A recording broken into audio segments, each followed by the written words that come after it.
This is Ruth's house, one of the richest homes in Damongo. It has a toilet and a sink. The toilet doesn't flush. After using it, you fetch a bucket of water from under the sink, where the grey water flows from the broken drain pipe, and pour it into the pan to flush it. Next door to the toilet is the shower. Cold water only, of course. And you may prefer to use the traditional cup and bucket, after carefully checking there's nothing poisonous lurking in there. It's all broken, way beyond what we would accept in the West, but it represents great wealth here in northern Ghana. This is my first visit to Africa. For the last few months, my head has been full of images of Ghana, things I expect to see. They do exist, but for now, they'll have to wait. I'm here to tell the story of how one extraordinary man's vision has sparked change in a long-forgotten corner.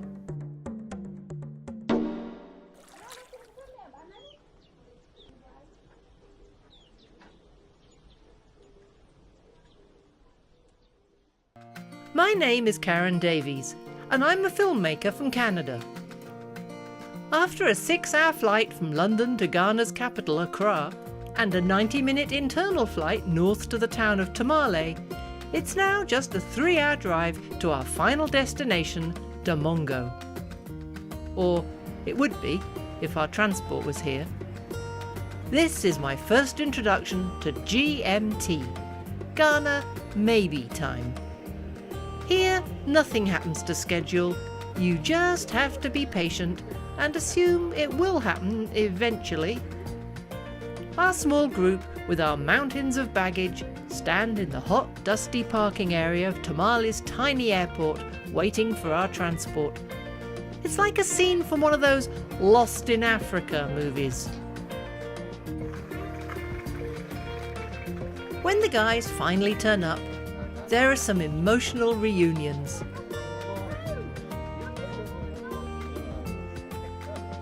Eight of us cram into one vehicle, while all the luggage is piled into a precarious heap in the back of the other pickup truck. 2 guys sit on top of the pile, and we're off.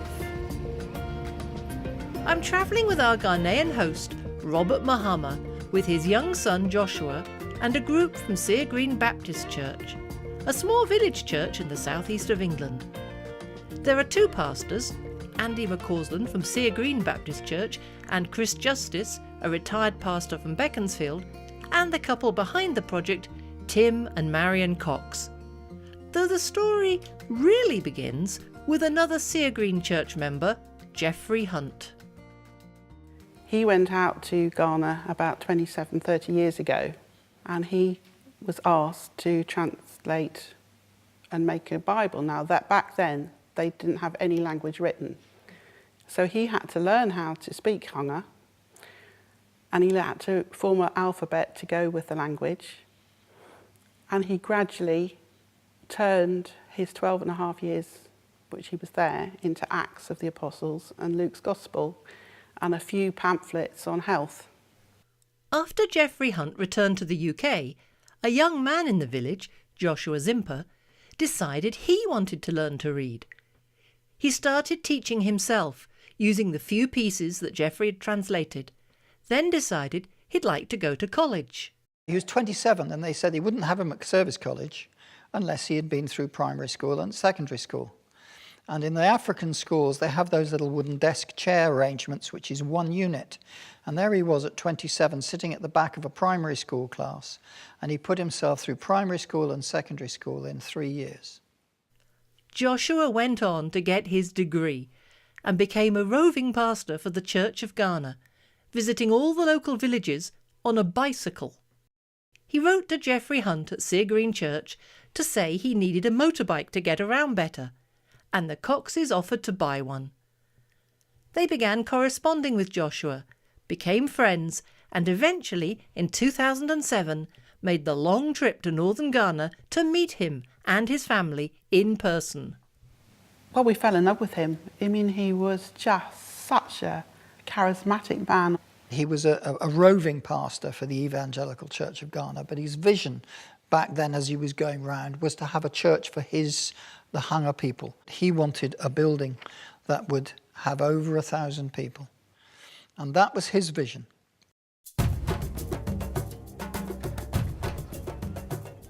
Travelling through Ghana is an experience in itself. It all looks very different to January in the UK or Canada, and how different it feels.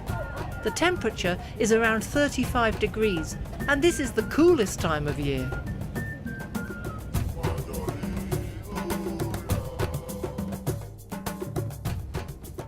The road to Damongo has recently been surfaced, which makes the journey a lot more comfortable than it would have been when the Coxes first came here.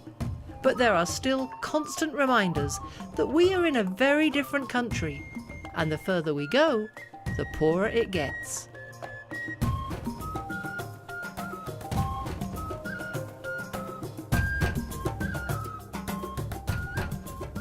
Joshua Zimper passed away in 2010, leaving behind his widow Ruth and 5 children.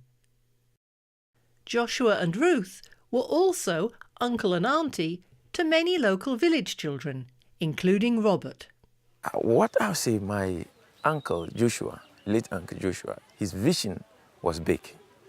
His people, that is the Hanga people, that's his first vision. And you see it boldly. And then he has so many things for their health, their education, and their spiritual life. So when he was alive, he gets money, he buys used clothes, takes it to the village folks. He buys medicines, takes it to first aids, takes it to them, improving their lives.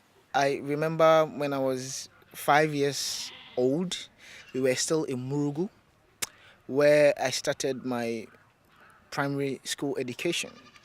And I quite remember one time we were on the way to farm, and my dad was making a statement that they have a machine that someone could be far away in Accra and you could be up here in the north and you'll be talking as though you were with the person. And I said, oh, Daddy, this one, I don't believe that. This doesn't sound, no, this is not real. I was like, no, this is too good to be true. I believe this must be another kind of magic. And he was like, it's true. And he told me something, which let me take very good note of that. He said, it wouldn't be long, we would all be using that kind of system. And beautifully, this reminds me of one key thing that I've learned from my father. He actually was a man of faith. Faith is you don't see the thing, but you believe and you say it. He said the thing, we are going to do this. In 5 years, we will do this. Meanwhile, there is nothing to show. And then in the end, you see that it has played out beautifully as he said. He was a man who think, a man who was upright, a man who loved God, a man who is selfless, a man who has a heart to change humanity, and a man who was just giving his life to his people. And so he's just a good man. Yeah, he's just a good man. After Joshua's death, Tim and Marion, through the Cox Family Christian Trust, continue to support both the growing church and the family, helping them to move to their current house and supporting the children through school. When we arrive at Ruth's house in Damongo, it's already dark. But there's plenty of space, a comfortable bed, brought in especially for us guests. They themselves sleep on the floor, and a very warm welcome. The next morning, there's time to look around. The house has electricity, but not a lot of it. Water comes from the large storage reservoir in the yard, which is partially filled from the roof during the wet season, but mainly delivered by tanker. This is a real luxury. Even though Damongo is a fairly large town, the homes here have no water, and it's the job of women and young girls to fetch water from a local well, often making several trips a day. Hot water comes from an open fire, and all the cooking is done outside. The diet is very traditional. Most days they still pound yams to make fufu, a paste dipped into a bowl of sauce.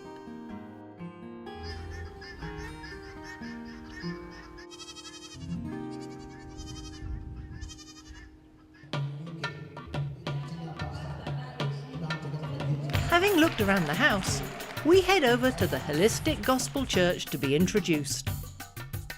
The church building, which is the one Joshua envisioned but never saw completed, was built by a Korean mission, and it stands in stark contrast to the surrounding town.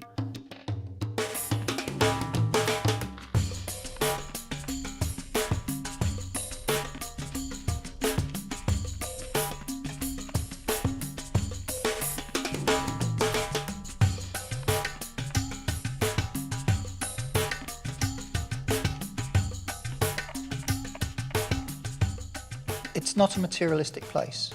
There is no money. There are no infrastructures. There's no industry. So the Koreans have built this wonderful edifice, but the investment has to be in the people.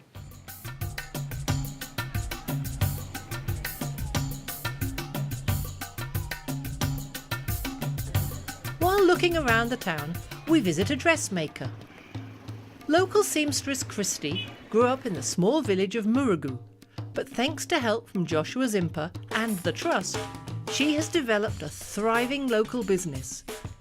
Christy is a great example of what can be achieved with a little help, and how just a little goes a long way in helping the whole community.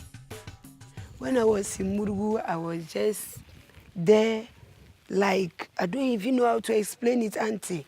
But when he brought me here, he made sure that he would train me, he would still buy books for me to read, just to improve my English language and my reading. So it has changed my life totally. When I started the shop, I started with one apprentice, and I was training the girl. After a while, I had about 5. Then I graduated 2 of them, and now I can count more than 11 apprentices. The 2 pastors from Sea Green, Andy and Chris, are here to facilitate some leadership training sessions. They are well attended and much appreciated by the locals, many of whom have come from miles around for this. During a break in the teaching sessions, Tim becomes an optician. People line up for a simple eye test and are then given a pair of donated reading glasses from the huge bag which Tim has brought out with him. Is that clearer? When the pastors have finished their teaching, I help Marion to lead a ladies' craft session at the church, making crosses with wire and beads. The women love it, and they love their finished crosses, and there is much laughter and giggling as beads fly on the floor and they all race to finish their necklace first and be the winner. We have a winner!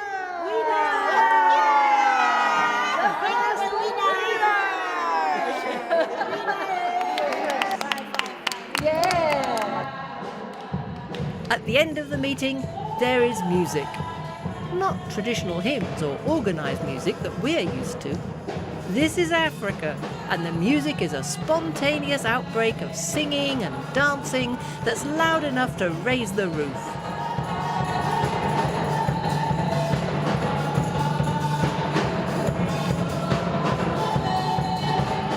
As Marion says, Ghanaians seem to think that God is deaf.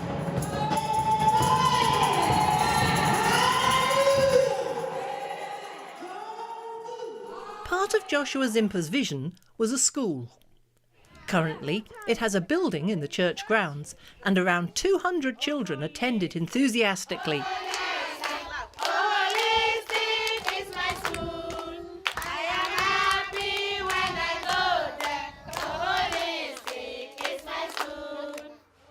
But once inside, our hearts sink at the state of it. Not a single book. Not even a blackboard. The few chairs and desks are hopelessly broken. The classroom partition walls are falling down and threaten to land on the kids. It's unsafe for them even to be here. It's not very encouraging. It's very sad when you go there to see the kind of seats they sit on, the way the atmosphere is. It's not good. However, should we continue to remain and do nothing because we have nothing? Then when? So we decided to start something with what we have. That is what we have. That is what we can do for now. And so if some people would see that, oh, this is what we are doing and it is bad, it's not good, and you would like to help make it better, why not? Why not? The next day, we come back to paint some chalkboards. The teachers quickly get the idea, and in no time we finish the job. It's this that's so humbling about our gift sharing here. What we're giving and doing is so little from our perspective, but it makes such a difference and is so appreciated. It is deeply moving and humbling.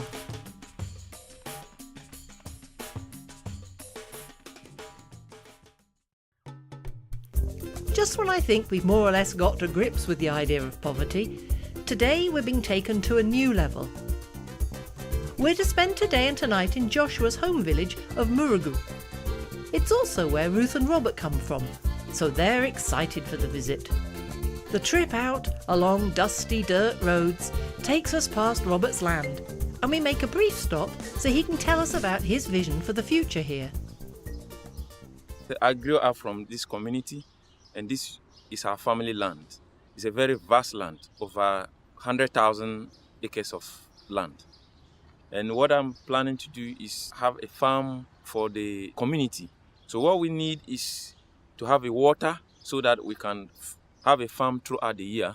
This will really bring a huge transformation to the people because we have only few months of farming, and then we have long period of not being able to farm because there are no rains. As you look at, the whole place is dried, and you can't farm anything because there's no water, no rains, nothing. And this land is very fertile. You don't need any fertilizer, you don't need any chemical application. You plant anything, it grows here. So this is my vision, and I'm praying that this year I can start farming. So, and any support to buy, to work on the boreholes, that also can serve the community. People can get drinking water out of it, and we can also do farming throughout the year. And that is what I'm looking forward to. Arriving at the village of Murugu, we are mobbed by the local children. It looks like school has been suspended for the rest of the day.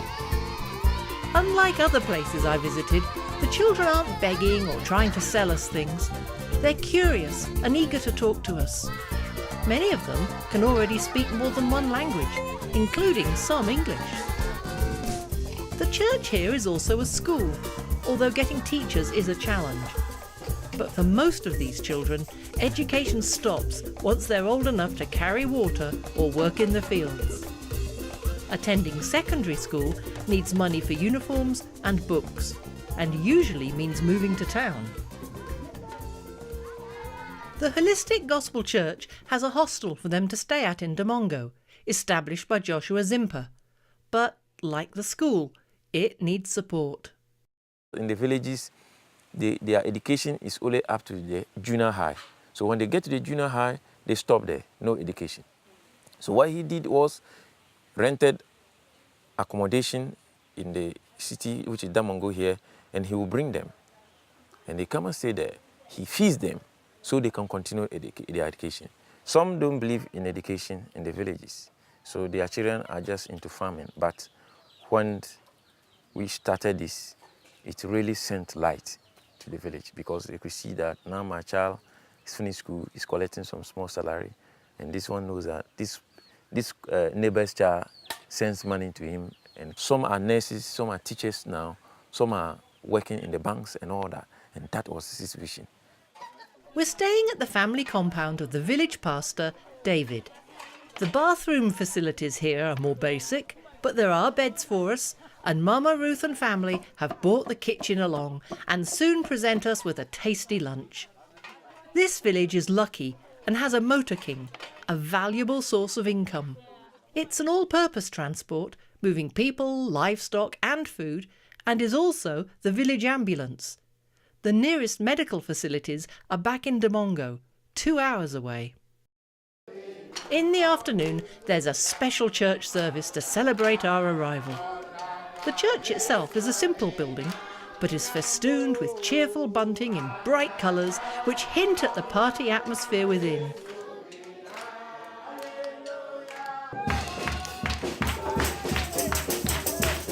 The whole building is soon rocking. Drums,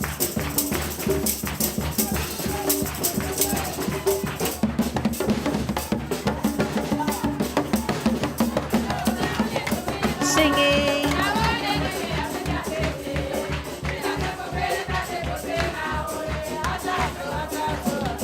dancing, and above all, such energy, such absolute joy.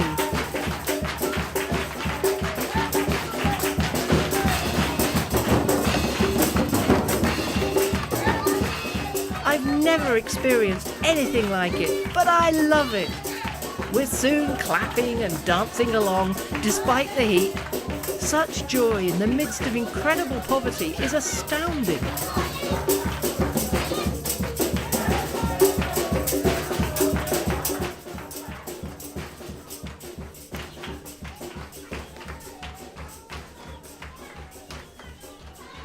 Later that afternoon, we're given a tour of the village.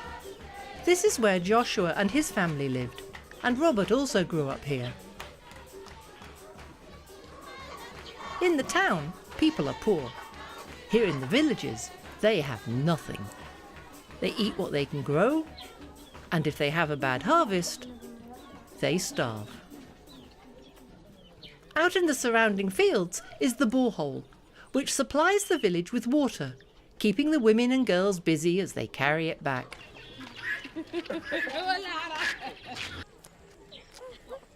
It's been a long day, and we're happy to collapse back in Pastor David's family compound. Good. Thank you. But the day is not yet finished. Marion has brought a load of bubble-blowing pots, and we teach the children how to blow bubbles before distributing a pot to each of them.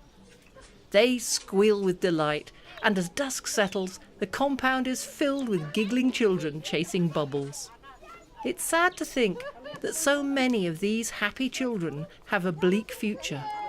Though many of the articulate and successful people that I've met started out as an impoverished child just like these. With just a little help, lives here can be completely turned around. As darkness falls, we have a final surprise.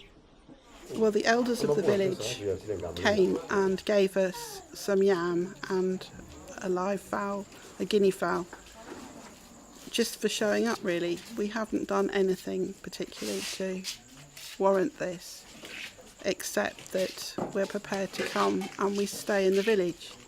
Often the white man will come and he will bring whatever or build something, but he doesn't stay the night. He runs away back to the hotel, and they don't feel that that's been brought with love and compassion.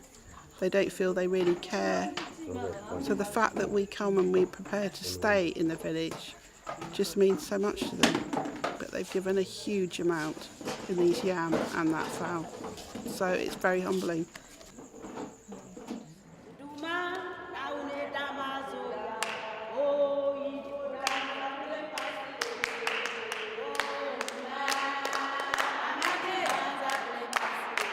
Here in this part of northern Ghana, the seeds planted by the visionary Joshua Zimper and nurtured by the Cox Family Christian Trust are starting to bear fruit.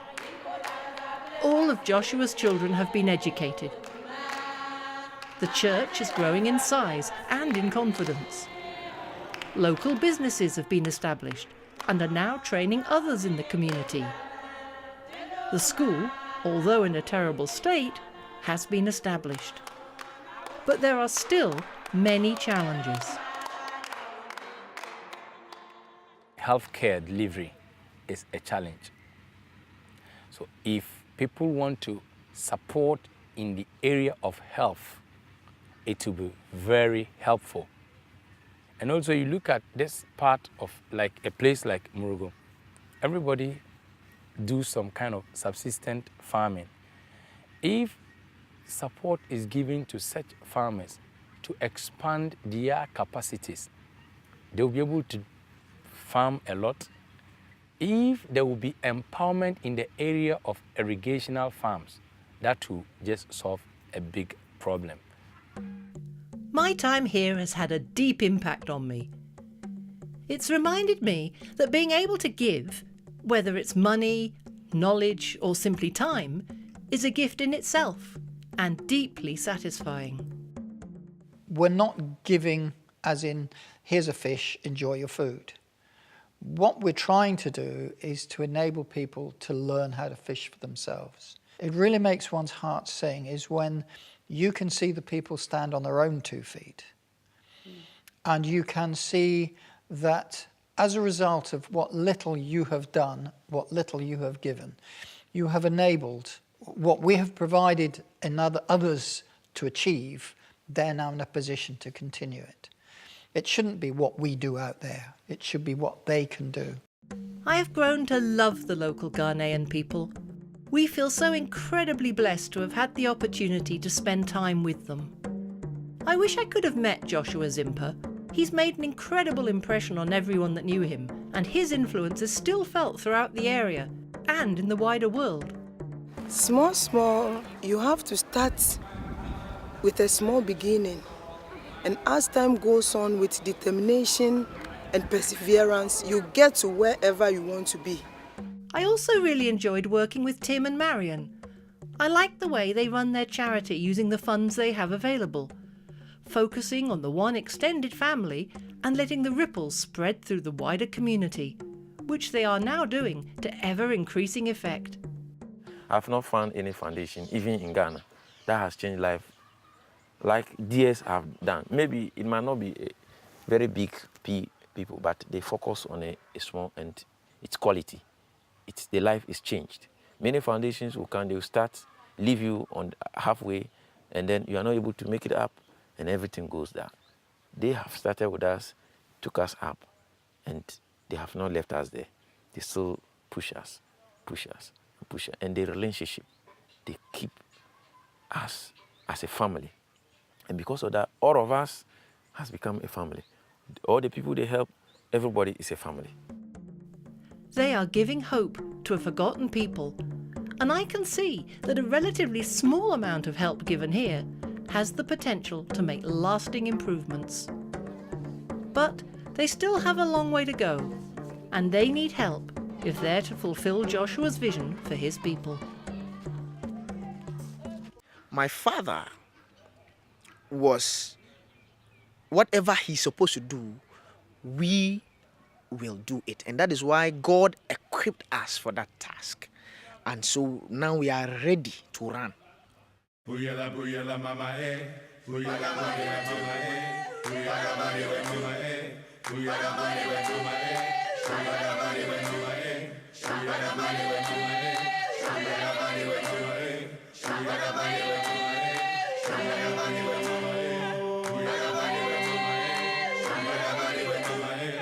Booyah,